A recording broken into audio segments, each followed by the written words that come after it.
nettoyer de nos fautes. Des fautes que nous avons commises pendant toute l'année. Alors, vous voyez, c'est vraiment surprenant hein, par le fait que nos sages nous disent « fais l'effort ». Même si tu n'as pas réussi, mais essaye de faire l'effort pour le jour du jugement. Quand le juge va te regarder, il va dire « bon, il a essayé de faire ça, il a essayé de faire ça ». C'est pas comme sur Terre, où ici sur Terre, on commence à dire « non, non, non, monsieur, il manque une virgule » et on te va balader. Non, lorsque c'est le tribunal céleste, ils ont la rahmanout, et c'est un mois de miséricorde aussi. Et c'est un jour de miséricorde, même s'il y a le din, même s'il y a la sévérité. Quand ils voient qu'on a fait un effort, qu'on a fait notre possible, alors à ce moment-là, les portes elles s'ouvrent. Et l'année, vraiment, elle va être bonne. Vous voyez, c'est comme, ce que ça veut dire faire un effort. Je vous donne des exemples. Si une personne mange du cochon, on va prendre vraiment la faute, il mange du cochon toute l'année, tous les jours, etc. Alors, lui, qu'est-ce que je lui dis? Essaye de ne pas manger du cochon une fois par semaine. Par exemple, le samedi, le Shabbat. Essaye de ne pas manger ce cochon. Il va essayer. Ah, mais tout le restant de la semaine, il mange. Tu n'es pas à sa place pour le juger et le condamner. Regarde l'effort qu'il est en train de faire pour s'arrêter de manger du cochon. Pareil en ce qui concerne pour le Shabbat. Oh là là, le Shabbat c'est trop long, c'est dur, rempli de restrictions. Essaye de faire un vendredi soir. Une fois par mois. Après d'essayer de savourer ce jour-là. Tu as essayé. Là où ils prennent ton dossier, ils disent regarde, il a essayé. Pareil en ce qui concerne la tsniout, ça veut dire s'habiller pudiquement. C'est très difficile pour certaines filles. Mais commence une fois par semaine, doucement mais sûrement, de te couvrir. Et c'est quoi une fois par semaine par exemple? Le jour du Shabbat. Le jour du Shabbat, tu mets pas la mini et tu n'oublies pas t'habiller, tu mets une jupe et tu mets un beau truc. Le pantalon, pareil pour les garçons, pour Shabbat, pour le chivot Shabbat, on ne met pas un short. Et donc à ce moment-là, on va faire un effort. C'est ça, mes chers amis. Et c'est ça qui est beau. Mais à part tout ce que vous avez dit qui est beau et juste, je pense que cette idée, cette arme, cette clé que nos hachamim nous apportent, elle est très très importante. Et il continue à nous donner un machal, c'est comme une maman qui veut donner à son enfant une glace. Et son enfant, il veut être servi dans un bol, mais un bol crado, tout sale. Alors la maman, elle dit non, c'est pas là-dedans que je vais servir une glace. Et même si l'enfant, il va commencer à faire des caprices, et il va se rouler par terre, et il va commencer à crier, sa maman lui explique. Et lui dit, écoute-moi bien, je ne peux pas te mettre une belle glace là-dedans, c'est pas possible. C'est inadmissible. Lave le réceptacle et à ce moment-là, je te mets la glace à l'intérieur. Vous avez compris la métaphore? Oui, j'en suis sûr. Parce qu'il en est de même pour nous. Nous devons recevoir 365 glaces, 365 bénédictions et de profusion pour toute l'année à venir. Et les cieux vont nous promulguer cette bénédiction. Mais si le récipient, qui est nous, il est sale, ou il n'est pas bien, alors dans le ciel, ils vont dire non, on n'est pas prêt de donner une bénédiction, 365 joyaux, dans un réceptacle tout sale, tout crasseux, c'est pas possible. Nettoie le réceptacle et à ce moment-là, on te donne les 365 joyaux. C'est exactement pareil. L'enfant qui comprend qu'il faut nettoyer son réceptacle pour mettre la glace, eh bien pareil, nous devons essayer de faire l'effort. Et je dis toujours essayer, nous. Que ce soit le plus grand rave, comme je dis au début du cours, ou bien l'apprentissant, celui qui est rentré dans la Torah et qui ne connaît rien. Quand il va faire l'effort et nettoyer ses avérotes, ou bien de faire le meilleur pour se nettoyer, là, à ce moment-là, on va prendre son dossier et on va mettre bonne année. Donc pendant cette période de Elul, il faut essayer, mes chers amis, de tout faire comme ce bébé ou comme cet enfant qui tombe ou bien qui veut la glace dans le réceptacle qui est sale. Ça veut dire de se relever. Et comment on peut se relever? Parfois on n'y arrive pas. Alors on demande à Kadosh Baruch Hu. Il n'est pas interdit de demander de l'aide. Et on lui dit, Abba, Hashem Itbarach, aide-moi à faire Teshuvah. C'est quoi Teshuvah? Eh bien, c'est ouvre mon cœur, pas ma tête seulement, ouvre mon cœur de façon à ce que je puisse me rapprocher de toi. Teshuv He. Reviens au He qui est le nom d'Akadosh Baruch Hu. C'est exactement lorsqu'une personne, ok, surtout ceux qui font des régimes, ils veulent maigrir. Alors quand on fait un régime, qu'est-ce qu'on fait? On prend une feuille, on note tout, et à ce moment-là, sur un carnet, on note tout. Et chaque jour, on se pèse. Et si par malheur, on prend du poids, alors là, on prend des mesures, et parfois des mesures très très sévères, et ceux qui font les régimes ils peuvent me le dire, très très sévères afin de maigrir. Une fois, j'ai vu quelqu'un qui fait des courses avec les chevaux. Je ne me rappelle plus comment ça s'appelle. Et je l'ai vu, il me disait, tu sais que je suis obligé de me peser tous les jours. Et la veille, il avait mangé quelque chose qui lui a fait grossir peut-être de quelques grammes. Mais il ne peut pas faire une course à cheval. Impossible. Il a mis des manteaux en plein été, hein, des pulls et des manteaux. Et il a couru pour transpirer et perdre ces petits grammes qu'il avait. Alors c'est exactement pareil, si vous voulez, par rapport à nous. On doit perdre du poids. Ça veut dire comment on va perdre du poids? En essayant de faire la teshuva, de maigrir du poids de nos fautes. Nos fautes, elles nous alourdissent. Elle alourdit notre âme. Et c'est ça qui fait que la personne, elle a plus cet entrain. C'est en train de faire les mitzvot, d'écouter un cours, de poursuivre les mitzvot. Et c'est dire, laisse-moi tranquille, je suis fatigué aujourd'hui. Ah, aujourd'hui, je suis très occupé. Aujourd'hui, j'ai un rendez-vous. Il y aura toujours une raison. Et qu'est-ce qui fait ça? Ce sont les fautes qui encrassent le réceptacle qui est notre corps, notre tête, notre âme. L'âme, on ne peut jamais l'abîmer, mais on peut l'encrasser. Alors, par le fait qu'on va faire un régime, c'est quoi le régime? C'est pas ne pas manger, c'est d'essayer de faire les brachot, d'essayer de faire des mitzvot, de conscientiser, comme vous avez dit, de faire un bilan, une rétrospection. À ce moment-là, là, on peut maigrir et on peut enlever des fautes et être plus léger, vous voyez, et tenir notre poids, un poids qui est raisonnable. Vous savez, mes chers amis, qu'à l'approche de Elul, toujours quand j'étais petit dans la yeshiva, jeune, les rabbanim nous racontaient comment dans les anciennes générations, quand je dis anciennes, c'est une soixantaine, 70 ans, hein, pas plus. Je recule pas à 500 ans, plus forte raison. Mais il y a 70 ans en arrière, les gens vraiment étaient très sérieux. Ils prenaient le mois de Elul comme si ils partaient au jugement, mais sur terre, qu'ils allaient se faire juger comme si on va leur enlever carrément tous leurs biens, toute leur vie, etc. Et les gens tremblaient. Il faut voir ce que le Chafetz Chaim il rapporte dans ses écrits. Et pourquoi ils étaient comme ça? Parce qu'ils voulaient absolument nettoyer leurs fautes et prendre de nouveaux engagements, comme vous avez dit. Et prendre de nouveaux engagements, c'est essayer de faire le bien, voyez. Et comment se fait-il que ces anciennes générations, je ne remonte pas à 1000 ans ou 500 ans, à peine 70-80 ans, ils conscientisaient ce mois-ci, le mois de Elul qui va être demain soir.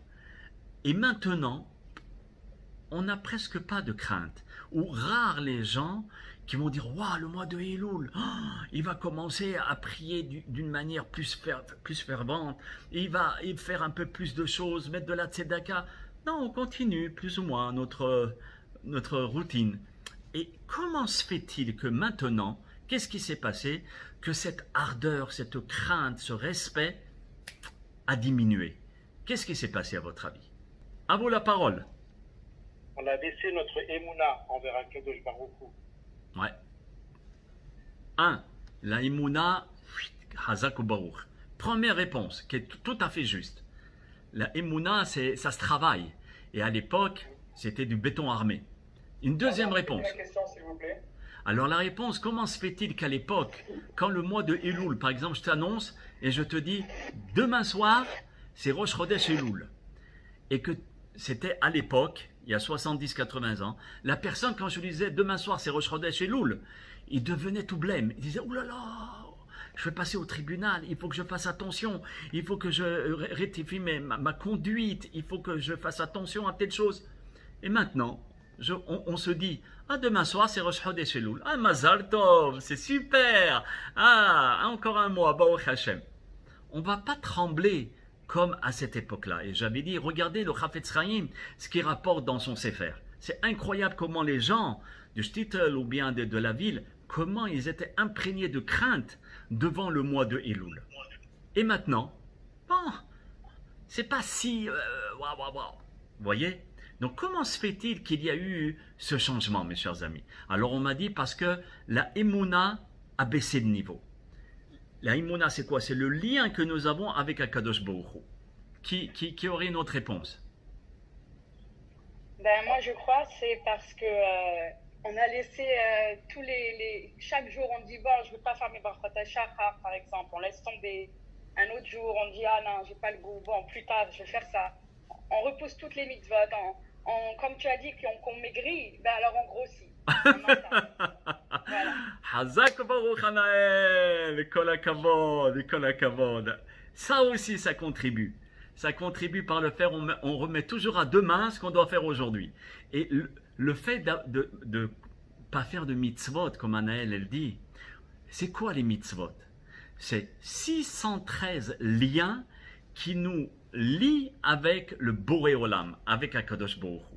613 liens. On en coupe 1, 2, 3, 4, 5. Automatiquement, les liens sont moins forts.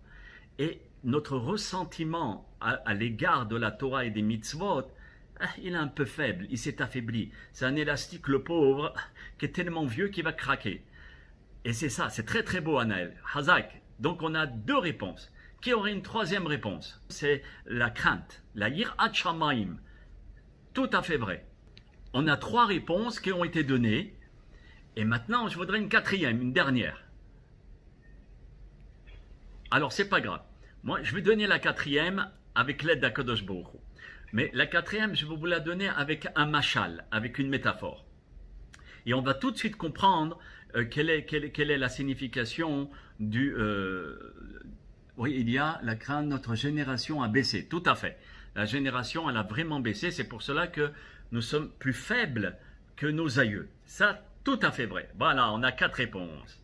Maintenant, on va ajouter une cinquième, par une métaphore. Nos hachamim nous disent, c'est comme un enfant, lo alenu velo alechem, que bon Dieu nous en préserve, qui a une très très grave maladie, une maladie incurable.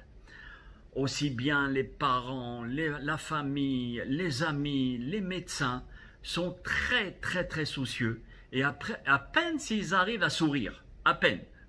Par contre, cet enfant, on le voit s'amuser, faire le clown, profiter de chaque instant, regarder la télé et puis rigoler. Pourquoi, comment se fait-il que cet enfant ne conscientise pas?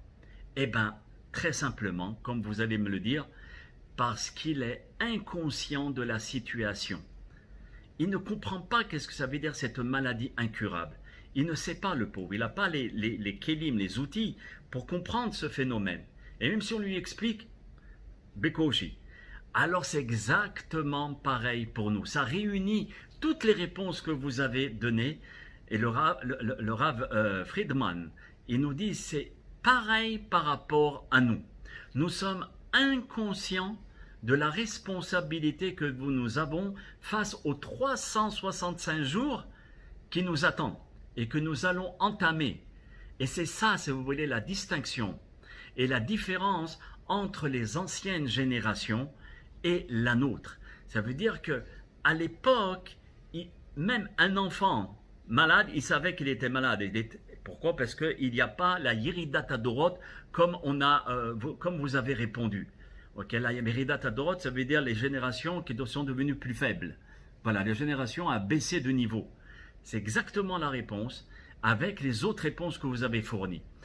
Et c'est ça, si vous voulez, parce qu'on doit essayer de travailler à conscientiser les choses en disant, attends, quand je vais dans un tribunal, quand je suis convoqué pour telle et telle chose, ou bien je suis convoqué par mon patron, à ce moment-là, on commence à avoir peur, ou bien on commence à un petit peu avoir l'angoisse. On doit réagir et faire des rapports de la même manière. Et c'est ça la première réponse, d'accord, qui inclut carrément votre réponse. Mais la Gemara Brachot à la page 20a, elle pose la même question, mais un petit peu différemment. Elle dit, comment se fait-il que les gens d'avant voyaient plus de miracles? Alors on avait répondu parce qu'ils étaient plus Yirat Shamayim. Mais pourquoi dans la nôtre, on ne voit pas tous ces miracles-là? Et c'est exactement ce que vous avez dit. Parce qu'il y a Yeridat Adorot, comme les mitzvot, on essaye et on les repousse à demain. Mais le Talmud nous rapporte une autre réponse. Écoutez bien cette réponse, elle est frappante. Il dit, parce que dans les premières générations, il y avait plus de Messirut Nefesh. C'est quoi la Messirut Nefesh? C'est le dévouement pour l'accomplissement des mitzvot. Ça rejoint un petit peu la réponse de Anaël. L'envoûtement, être joyeux de faire les mitzvot, et quand on est joyeux de faire une mitzvah, on ne va pas la repousser à demain. On se dit non, c'est super. Et donc, Hachem était plus proche d'eux. Il les écoutait. C'est pour cela qu'il faisait des miracles plus visibles. Et pourquoi maintenant c'est des miracles cachés? Parce qu'on se cache nous aussi. Maintenant, il y a une troisième réponse qui est fournie par nos Hachamim. Le Rav Tzvi Shraga Grosberg, il écrit dans son Da'at Shraga, il rapporte une réponse qui se trouve pas dans la Gemara Brachot, mais dans la Gemara Sanhedrin.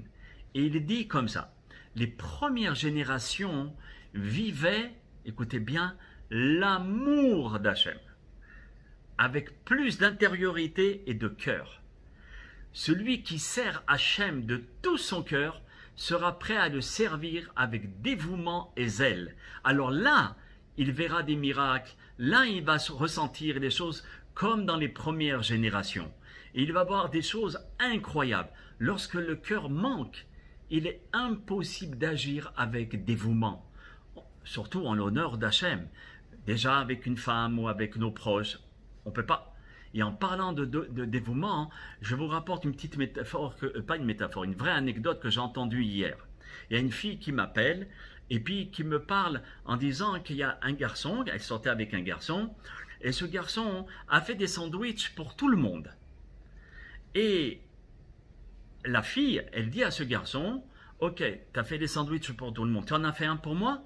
Alors le garçon, il dit non. Je n'ai pas fait de croissant pour toi. Attends, veux un? Ah, d'accord. Je vais préparer un sandwich, pas un croissant, un sandwich.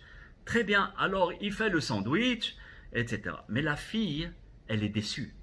Comment je suis obligé de te dire qu'il faut me préparer un sandwich? Il y a une chose qui tourne pas rond.